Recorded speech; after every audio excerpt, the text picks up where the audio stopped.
Hello student, welcome back to third part of probability class. तो आज हम इस वीडियो में प्रोबेबिलिटी का एक्सरसाइज 6A करेंगे। पिछले पार्ट में हम conditional probability, independent event, multiplication theorem पढ़ चुके हैं। तो उसके अकॉर्डिंग हम आज इस वीडियो में क्वेश्चंस करेंगे। ठीक है, तो देखिए एक्सरसाइज 6A स्टार्ट करने से पहले एक कन्फ्यूजिंग चीज़ होता है सब बच्चों के लिए, उसको हम पहले क्लियर कर देते हैं। ठीक है, with replace and without replaced जो है पहले आप वो क्लियर हो जाइए। देखिए रिप्लेस्ड एंड विदाउट रिप्लेस्ड। देखिए मान के चलिए कि ये एक आपका बॉक्स है। ठीक है, ये आपका बॉक्स है, यहाँ पर 3 बॉल है, यहाँ 3 बॉल है। मैं बोलूँ आप यहाँ आपको, ठीक है, मैं एक बॉल उठा के आपको दे दिए, फिर दूसरा बॉल उठा के फिर से दे दिए हम, तीसरा बॉल उठा के फिर से दे दिए हम। ओके, दे करके आप क्या किए, फिर से ये बॉल को उठा करके इस बैग में रख दिए। मेरा देने के बाद आप रख दोगे, उसको बोलता है रिप्लेस्ड। एंड विदाउट रिप्लेस्ड होता है आपको हम 3 बॉल एक एक करके उठा कर दिए और आप हमको वापिस ना करो, वो हो जाता है आपका विदाउट रिप्लेस्ड। ठीक है, ये अगर क्लियर हो गया तो आपको क्वेश्चंस करने में बहुत आसानी हो जाएगा। बच्चे बहुत कन्फ्यूज होते हैं रिप्लेस्ड एंड विदाउट रिप्लेस्ड में। अब डाउट खत्म। देखिए 2 balls are drawn from a bag containing 5 white and 7 black balls. Find the probability of selecting 2 white balls. If the first ball is replaced before the drawing the second, the first ball is not replaced before drawing the second. यहाँ है replaced, यहाँ है not replaced, है ना।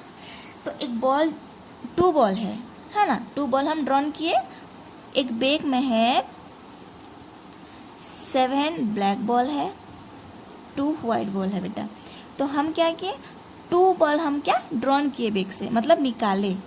ठीक है, तो find the probability of selecting 2 white ball. If कितना प्रोबेबिलिटी है हो कि वाइट बॉल होगा। 2 कंडीशन दिया है, the first ball is replaced before the drawing. कितना प्रोबेबिलिटी है वो जो दो बॉल निकलेगा वो आपका वाइट ही होगा। तो पहला कंडीशन है the first ball is replaced before the drawing the second. Replace मतलब कंडीशन आ जाएगा कि आप ऐसे निकालोगे 2 बॉल को, है ना, यहाँ से 2 बॉल को निकालोगे, हम निकाल के देंगे आपको, फिर आप वहाँ रख दीजिएगा, है ना। तो ये आपका रिप्लेस्ड कंडीशन कहलाता है। तो वाइट का क्या कंडीशन है, वाइट है आपका कितना, 5 वाइट है ना। तो हमको 2 वाइट के लिए बोला है, तो हमारा अकॉर्डिंग टू क्वेश्चन हम इसका सोल्यूशन निकालेंगे। तो देखिए 2 balls are drawn from a bag containing 5 white and 7 black ball. So total number of possible outcomes will be 5 white ball है, 7 black ball है। 5 + 7 = 12, है ना, 12 होता है। तो ये आपका सैम्पल स्पेस आ जाएगा। और ऑलवेज रिमेंबर, कोई भी वेरिएबल या फिर कोई भी जैसे कि x मान के चलिए, y मान के चलिए, अगर ऐसे मोड में रख देते हैं ना, वो आपका पॉजिटिव होता है। इसलिए सैम्पल स्पेस को हम ऐसे करके लिखे हैं बुक के अकॉर्डिंग, जो बुक में है। तो ये क्या है बोल के मुझे मत पूछिएगा, ये बस कभी भी सैम्पल स्पेस आपका नेगेटिव नहीं होता है, इसलिए इसको मोड में रखा गया है। सो आपका सैम्पल स्पेस टोटल कितना होगा, 5 + 7 = 12। समझ में आया। अब देखिए फर्स्ट कंडीशन के according the first ball is replaced before drawing the second. मतलब आप बॉल को उठाओगे, फिर जाके एक बॉल को उठाए, फिर दूसरा बॉल को उठाए, है ना। 2 बॉल का पॉसिबिलिटी बोला है ना आपको प्रोबेबिलिटी। फिर जाके वो 2 बॉल जो उठाए थे फिर से आप वहाँ पर रख दोगे, है ना। तो उसका हो जाएगा आपका answer C.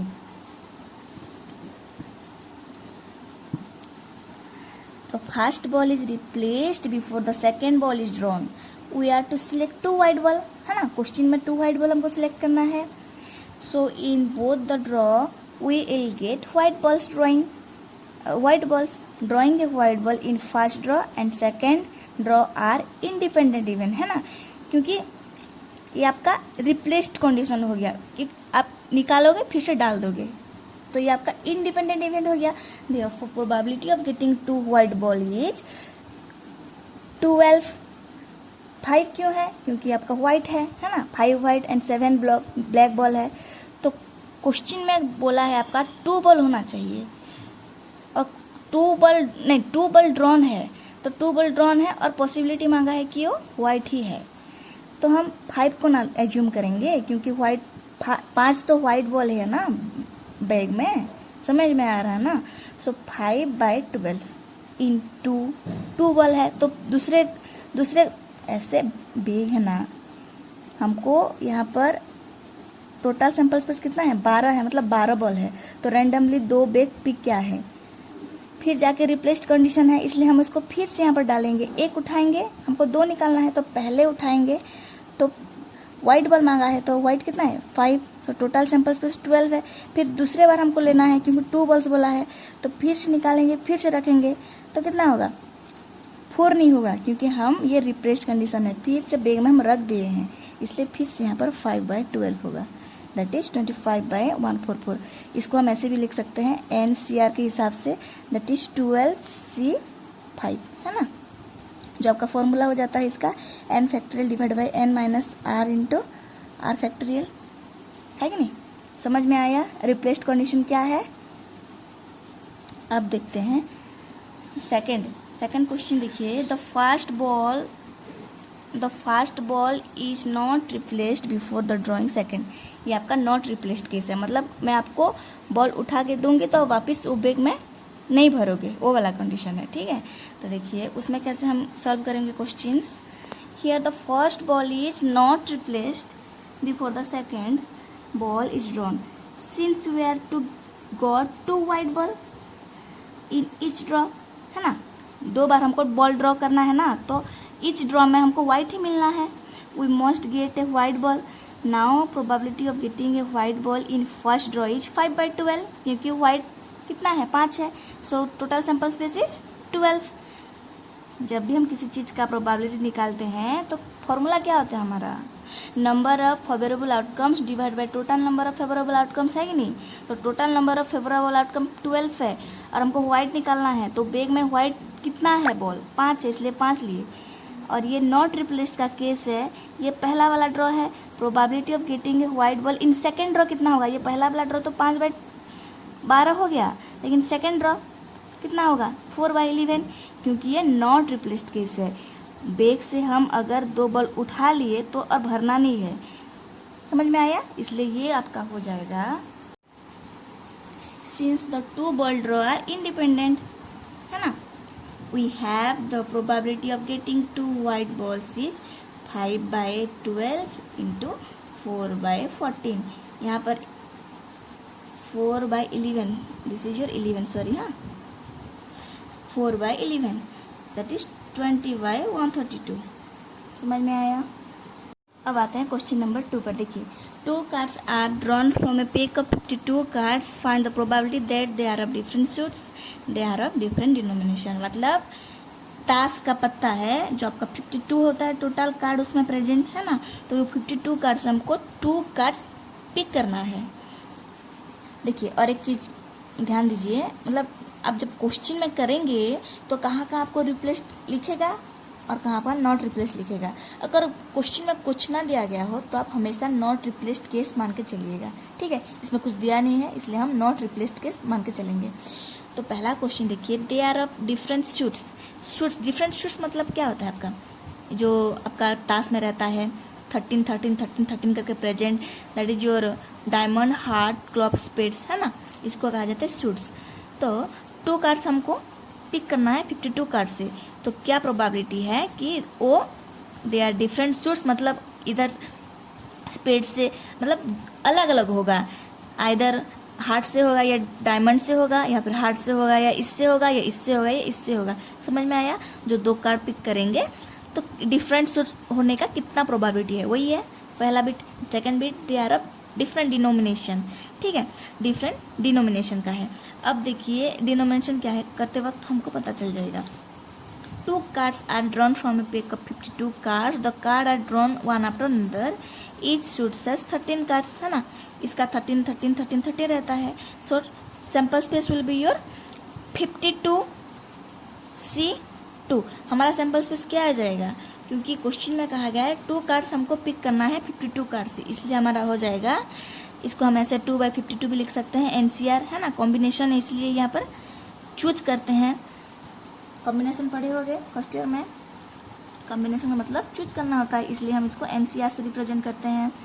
Question number I देखिए इसका, as the two cards are of different suit their probability will be 52 divide by 52, क्योंकि 52 कार्ड से हमको चूज करना है, इनटू इससे -13 कर दीजिए कि 4 है ना, 4 अलग अलग है, दैट इज 13 13 13 4 13 मिलकर 52 होता है आपका। तो इसका एक 13 माइनस कर दीजिए, 52 से 13 माइनस कर दीजिए, है ना, हो रहा है कि नहीं 52।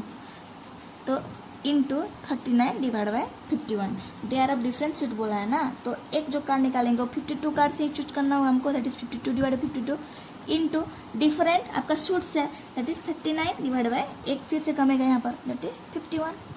समझ में आया बेटा? अगर समझ में नहीं आ रहा तो कमेंट बॉक्स में कमेंट कीजिएगा, समझा देंगे फिर से।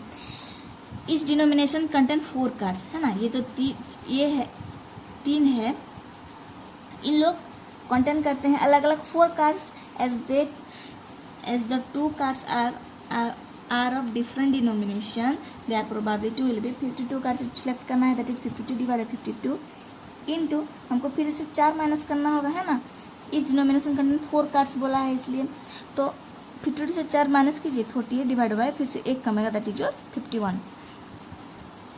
थर्ड नंबर देखिए, थर्ड नंबर आप करोगे तो समझ में आ जाएगा। 2 number, do the both part of problem 2 if 3 cards are drawn. यहाँ पर 2 कार्ड हम ड्रॉ किए, क्वेश्चन नंबर 3 में 3 कार्ड ड्रॉन करके दिखाते हैं आपको। 3 cards are drawn one after another as they are of different suit, we have their probability, that is 52 में से चूज करना है, so 52 divide 52 into 39 divide by 51, 13 minus हो गया है, यहाँ पर भी 13 माइनस हुआ है, दैट इज 26 डिवाइड बाई 50। ठीक है, second bit, they are of different denomination, as the 3 card are of different denomination, we have their probability 52 divide by 52 into फिर से -4 कीजिए, 48 डिवाइड बाई 51 इंटू फिर से -4 कीजिए, 44 डिवाइड बाई फिर से एक माइनस कीजिए 50। समझ में आया? अब आते हैं क्वेश्चन नंबर 4 पर।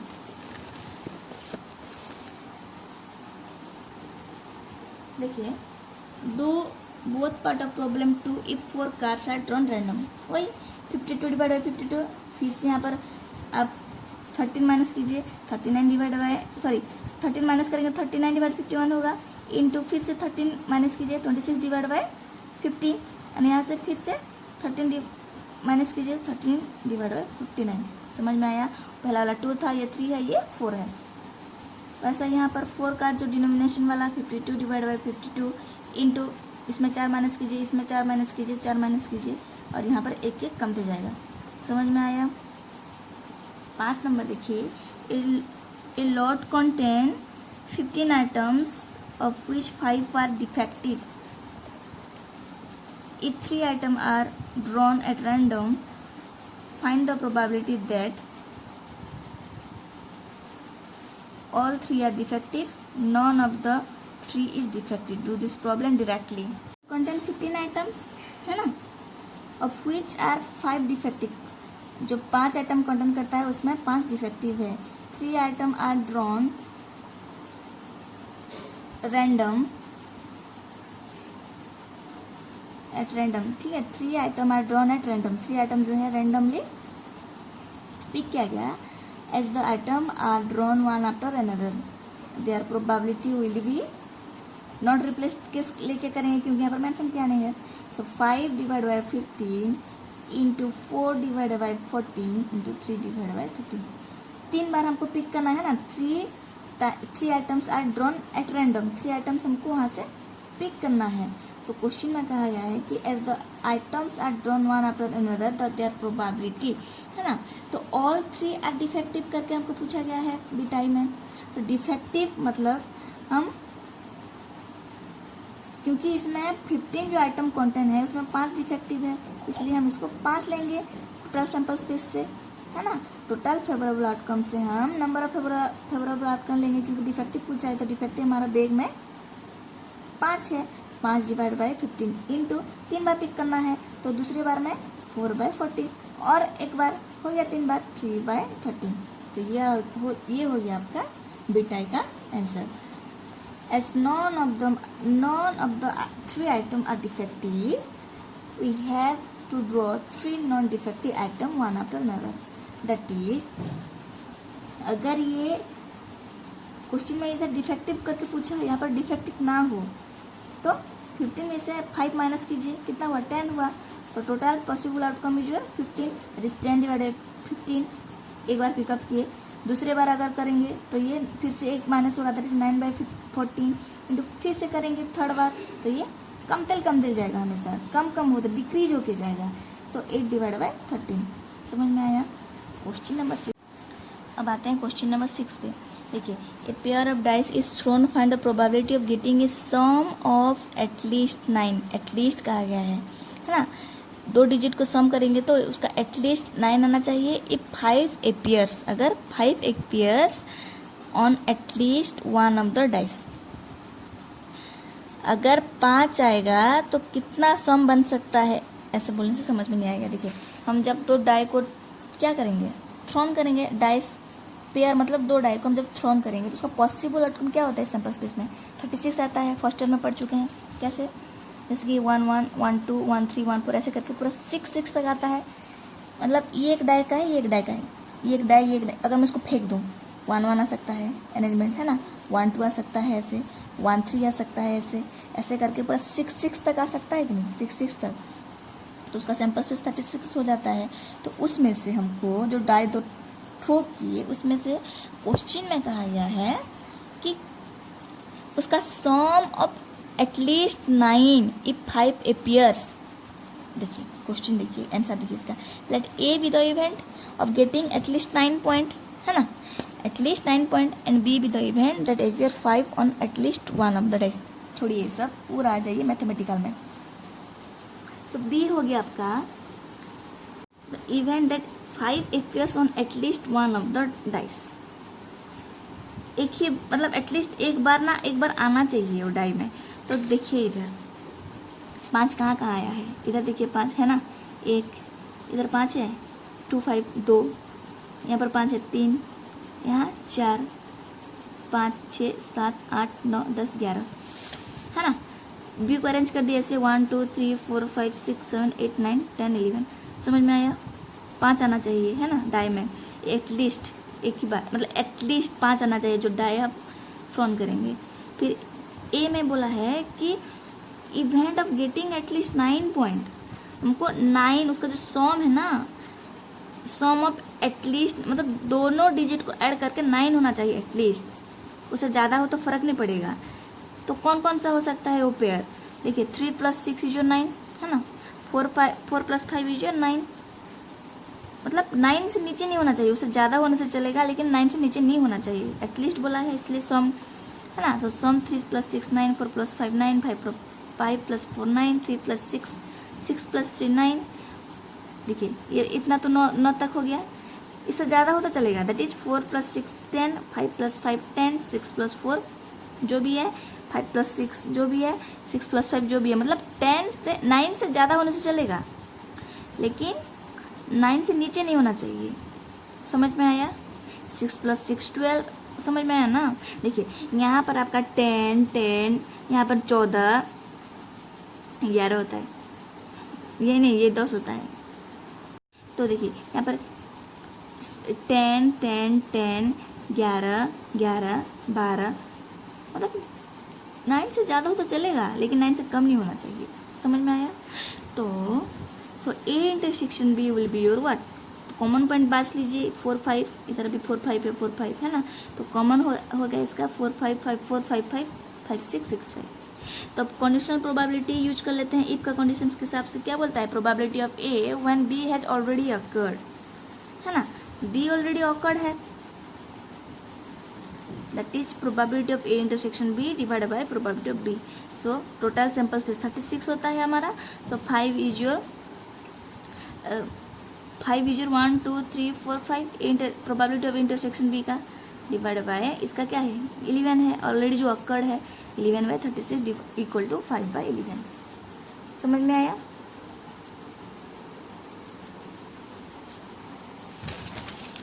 ये जो बी है ये ऑलरेडी अक्कड़ है, कैसे, क्योंकि हमको बस 5 ही ना लिखना है, क्वेश्चंस में हमको बस 5 वाला जो पेयर है वही लिखना है।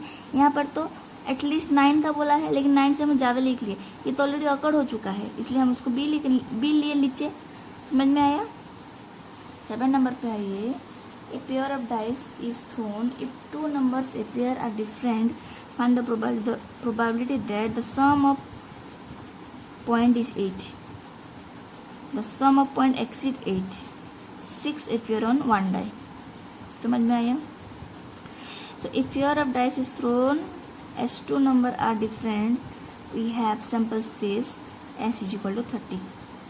30 क्यों आएगा, 36 नहीं आके। If pair of die is thrown as 2 number are different, तो 2 नंबर है डिफरेंट होगा, मतलब इधर यहाँ से यहाँ से यहाँ से यहाँ से यहाँ से 6 है ना, 1 2 3 4 5 6 डिफरेंट आएगा, तो इसलिए -6 कर दीजिए, तो आपका हो जाएगा 30।